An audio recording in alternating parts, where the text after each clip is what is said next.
अस्सलामुअलैकुम viewers, welcome to all of you on my YouTube channel Crick Chat. Viewers, आज की video में हम बात करेंगे जो कंट्रोवर्सी चल रही है सूर्य कुमार यादव के कैच की। हालांकि ये कंट्रोवर्सी होनी नहीं चाहिए क्योंकि इंडिया अपने घर पहुंच चुका है और जिस तरीके से वो जश्न मना रहे हैं, वर्ल्ड कप के जीतने को सेलिब्रेट कर रहे हैं,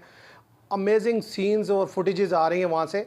लेकिन मैं चाहता हूँ कि ये जो कंट्रोवर्सी चल रही है इसको आपके सामने जो है बिल्कुल क्लियर करके रख दूँ और आपके लिए क्लैरिटी आ जाए कि वो कैच जो था वो फेयर था या अनफेयर था। तो सबसे पहले अगर मैं बात करूं कि जो सोशल मीडिया पर डिबेट चल रही है कि ये कैच जो था फेयर कैच नहीं था और सूर्य कुमार यादव ने जब कैच पकड़ा तो उनका पाँव जो था कहीं ना कहीं रोप से टच हो रहा था, या जब वो जो वाइट कलर की लाइन दिखाई जा रही है वीडियोस में कि जिस तरीके से वो लाइन के पार जाकर जो है उस वाइट लाइन के पार जाकर कैच पकड़ रहे हैं, तो इस किस्म की एलिगेशन आ रही हैं कि जिसको पाकिस्तानी मीडिया पर भी डिस्कस किया गया है, सोशल मीडिया पर बहुत सारे लोगों ने उठाया कि भाई इसको देखते हुए तो पता चलता है कि ये कैच जो था वो सही कैच नहीं था, ये फेयर कैच नहीं से हम कह सकते, और इंडिया जो वर्ल्ड कप जीता है वो फेयर नहीं जीता। लेकिन दूसरी तरफ जो अगर ओपिनियन देखा जाए दूसरी मीडिया का, यानी कि इंडियन मीडिया इसके ऊपर जो रिपोर्टिंग कर रहा है वो ये कह रहा है कि भाई एक्चुअली जो पिचेस होती हैं एक ग्राउंड में 2 से 3, 3 से 4 भी होती हैं, तो जैसे ही एक पिच से दूसरी पिच पर मैच शिफ्ट होता है तो बाउंड्री को दोबारा से लगाया जाता है,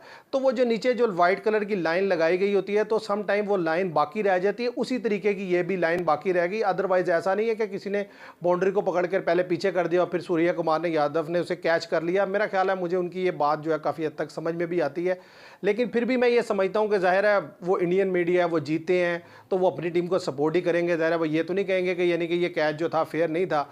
तो लेकिन दूसरी तरफ अगर देखा जाए, ज़ाहिर है जो सोशल मीडिया पे डिबेट है कि भाई नहीं ये कैच जो है अनफेयर था, उतना क्लोज कैमरे से नहीं दिखाया गया या उस तरीके से नहीं दिखाया गया मुख्तलिफ एंगल से कि जिस तरीके से दिखाना चाहिए था। मैं ये समझता हूँ व्यूअर्स इसमें कि काफ़ी अरसा या काफ़ी टाइम पीरियड गुजर गया है। तो अगर आप देखें जो ग्राउंड में जो कैमराज लगे होते हैं वो इतने ज़्यादा होते हैं कि आप कोई चीज़ अब छुपा नहीं सकते। 30 to 40 कैमराज लगे होते हैं आईसीसी के बड़े मैचेस में, और जिस तरह से ये फाइनल था। और इसके अलावा जो लोगों के हाथ में मोबाइल है, सवाए 1-2 एंगल के जो सब लोग दिखा रहे हैं, उसके अलावा कोई ऐसा क्लियर कट एंगल नहीं है जिससे कोई इतना कोई क्लैरिटी के साथ नज़र आ जाए कि हाँ भाई ये उसका जो पाँव है वो रोप के साथ टच कर गया था। तो अब ये दोनों किस्म की ओपिनियन चल रही हैं। वो उधर से कहते हैं इंडियन मीडिया के बिल्कुल फेयर कैच था, यहाँ से हम कहते हैं कि फेयर कैच नहीं था। लेकिन इसमें एक तीसरा ओपिनियन आ गया व्यूअर, जो कि मेरा ख्याल है डिसाइसिव रोल प्ले करेगा और फैसला कौन रहेगा। और वो जो ओपिनियन है वो है शॉन पॉलक का अपना ओपिनियन, यानी कि एक साउथ अफ्रीकन का अपना ओपिनियन आ गया कि मतलब ये उनकी नज़र में फेयर कैच था या अनफेयर था। तो जब उनसे एक क्वेश्चन पूछा गया और ग्राउंड में ही पूछा गया तो ज़ाहिर है वो किसी ने वहाँ पर क्लिप लगा दिया, क्योंकि कॉपीराइट का इशू होता है इसलिए मैं क्लिप नहीं चला सकता, आप जाकर देख भी सकते हैं, उसको यूट्यूब पर अवेलेबल है। तो उनसे ये सवाल पूछा गया कि what do you think it is a fair catch, तो उस पर उन्होंने कहा कि it was a fair catch. और उन्होंने कहा कि जो सूर्य कुमार यादव ने कैच पकड़ा है वो क्लीन कैच था और उनका जो पाँव था वो बाउंड्री लाइन को टच नहीं कर रहा था और वो एक फेयर कैच था। तो अब मेरा ख्याल है जब उन्होंने ही मान लिया, जिनका ये मैच था और जिनकी टीम जो है इस रिज़ल्ट में यानी कि इस कैच के रिज़ल्ट में हारी है, जब वो खुद ये चीज़ का एतराफ़ करते हैं कि ये फेयर कैच था, तो मेरा ख्याल है हमें भी मान लेना चाहिए कि ये एक फेयर कैच था। और हमें अपनी नज़र जो है इस कंट्रोवर्सी से हटाकर अब आगे चैंपियन ट्रॉफी जो आने वाली है 2025 में उसके ऊपर लगानी चाहिए। क्योंकि मैं ये समझता हूँ कि ये सारी चीज़ें जो होती हैं ये तभी होती हैं जब एक टीम ऊपर जा रही होती है, जीत रही होती है, तो जो सराउंडिंग में फिर जो लोग खड़े होते हैं या टीम्स खड़ी होती हैं वो फिर इसके ऊपर तनकीद कर रही होती हैं। तो हमें ये तनकीद करने वाला नहीं बनना, हमें वो टीम बनना है कि जो ऊपर जा रही हो, लोग उस पर तनकीद कर रहे हो। आपको व्यूवर्स याद होगा कि 2009 में जब पाकिस्तान T20 वर्ल्ड कप जीता तो उस वक्त ये बात हो रही थी कि उमर गुल जो है बॉल को रिवर्स करते हैं इतना कि वो लाजमी बॉल टेम्परिंग करते हैं। तो जब भी कोई टीम जीतती है व्यूवर्स ये मसले मसाइल आते हैं। लेकिन हमारे लिए मैं समझता हूँ सबसे पहली वेकअप कॉल आई थी 2007 में, जब हम इंजमामुल हक की कैप्टनसी में पहले राउंड में बाहर हो गए थे, इंडिया भी बाहर हो गया था,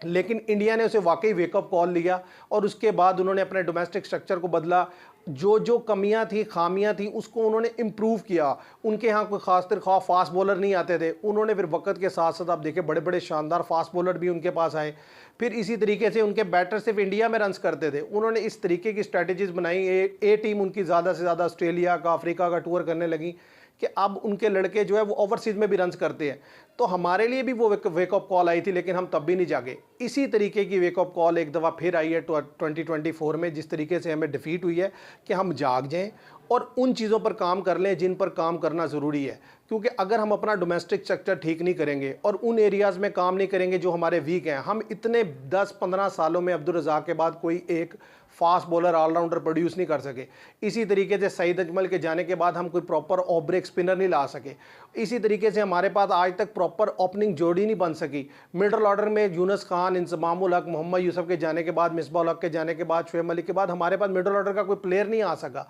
तो व्यूअर्स, मैं ये समझता हूँ कि हमारा चाहे सोशल मीडिया हो, प्रिंट मीडिया हो, इलेक्ट्रॉनिक मीडिया हो, सबको मिलकर जो फोकस करना चाहिए और पॉइंट आउट करना चाहिए उन मिस्टेक्स को जो हमारी क्रिकेट के अंदर मौजूद हैं, और जो क्रिकेट के करता धरता हैं, जिसके ऊपर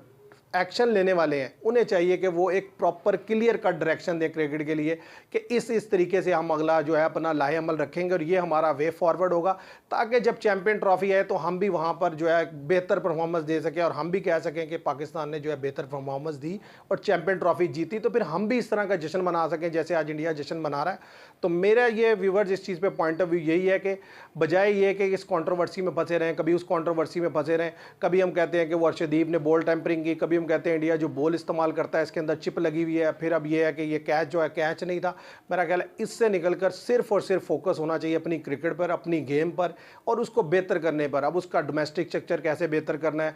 इंफ्रास्ट्रक्चर लोगों जो प्लेयर्स को प्रोवाइड करना है कैसे करना है, प्लेयर्स की ग्रूमिंग कैसे करनी है, प्लेयर्स को मोटिवेट कैसे करना है, और जिन्होंने गलतियां की हैं उनको क्या पनिशमेंट देनी है, इन सब चीज़ों पर जब तक हम काम नहीं करेंगे हमारी टीम आगे नहीं जा सकती। तो व्यूअर्स, ये थी मेरी इस कंट्रोवर्सी पे ओपिनियन। मेरे लिहाज से भी ये एक फेयर कैच था। उसकी रीज़न ये है कि जब मैंने फर्स्ट टाइम देखा था तब मुझे डाउट लगा था, लेकिन जब सेकंड टाइम, थर्ड टाइम बार बार देखा कैमरे से तो पता चल गया कि ये क्लियर कैच था और उन्होंने सूर्या कुमार यादव ने एक एक्सीलेंट कैच पकड़ा है और जो मेरा ख्याल है हमेशा क्रिकेट की तारीख में याद रखा जाएगा। तो ये थी मेरी ओपिनियन। मैं उम्मीद करता हूँ आपको पसंद आएगी। पसंद आए तो इसे लाइक कीजिएगा, शेयर कीजिएगा और चैनल को सब्सक्राइब कीजिएगा। Thank you very much.